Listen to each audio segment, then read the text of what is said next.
The South African Weather Service has issued a level 2 warning for damaging winds in KwaZulu-Natal. It comes as the province battles to recover from the impact of flooding, which lashed large parts of the province in the past month. Premier Sihle Zikalala says the South Coast will be worst affected and has urged residents to take precautionary measures. The areas that are in danger are areas along the coast that include areas such as Reinkonyeni, Umzwabantu, eThekwini, Mandeni, and Richards Bay. The warnings indicate that the situation will be the wind will start in the south to the north, and therefore we are sending a strong message to the people around the coast to take precautionary measures and ensure that they are not in areas that are exposed. Well, let's get an update on the contingency plans that the province has put in place. We're joined by the KwaZulu-Natal Disaster Head of Department, Vincent Ngubane. Mr. Ngubane, good evening to you. Thanks for your time tonight. Firstly, let's talk about what you as the disaster management team are expecting and even anticipating in the midst of this warning. Good evening, Kathy. Good evening to the listeners. Let me correct my portfolio. I'm the head of disaster management at eThekwini municipality, not a province. After the warning that the South African Weather Services has issued, we also issued our warning to our communities at large using the print media and also using all the avenues that is available. But since the warning is of a level 2, even though we expect it to have some form of wind and some of torrential rain, but our contingency plan is involve the activation of all our members on the ground, the notification to the communities at large, and as well as to have Metropolis,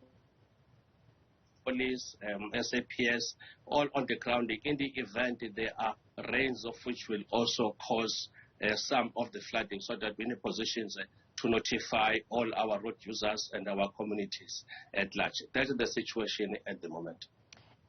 So when it comes to these communities that have already been affected by the floods, Mr. Ngubane, as it stands, what can and should these communities be doing?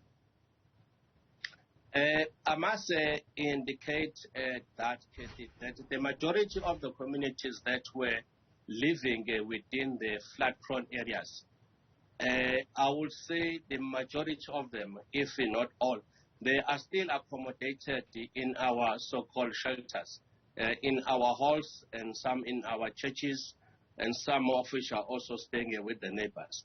So most of our flood-prone areas are still not occupied because they are not good for inhabitants. And the province, together with the municipalities, they're not in support of those communities going back to build where they were, because we are looking at the situation of building back better. At the moment, it's still the issue of land in eThekwini to identify enough land where these communities can be housed in terms of temporary restructuring units and or in any form of accommodation that will be of a temporary base until such time that a permanent structure is built by the provincial government in consultation with the municipality. What do you want the residents of eThekwini to know?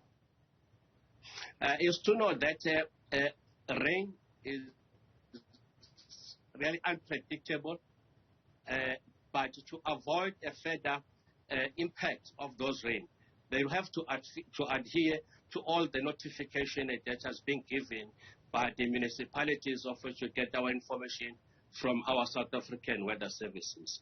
They need not to go back in all of those flood-prone areas.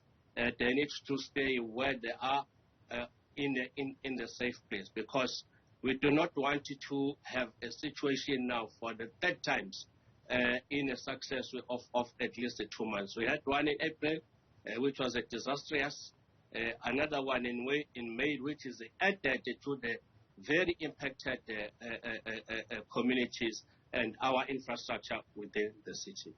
You also are looking at an area that has received support in as far as the deployment of the army and various other, different sources of resources flowing to eThekwini. So in as far as coordinating the response then to anticipate what lies ahead, how far would you say you are with that?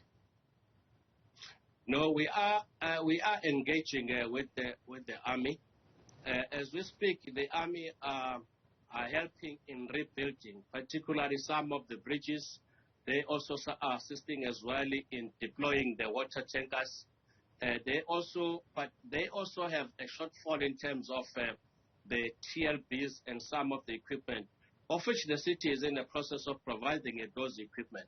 The coordination is done through our JOC, which normally sits on a everyday basis, where we interact and coordinate the response as well as the equipment, all that is required on the ground.